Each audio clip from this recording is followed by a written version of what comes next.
बघा इकडे.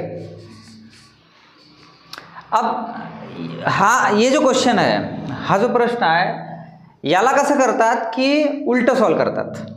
उलटं सॉल्व म्हणजे इकडून इकडे, राईट टू लेफ्ट. आलं लक्षात.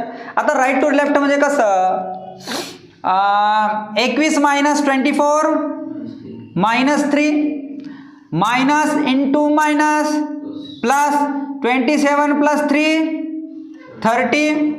आप आता minus into plus minus 25 minus 30 minus 5 24 minus minus into minus plus 24 plus 5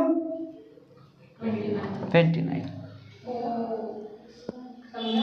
This is the procedure to solve this question. Okay.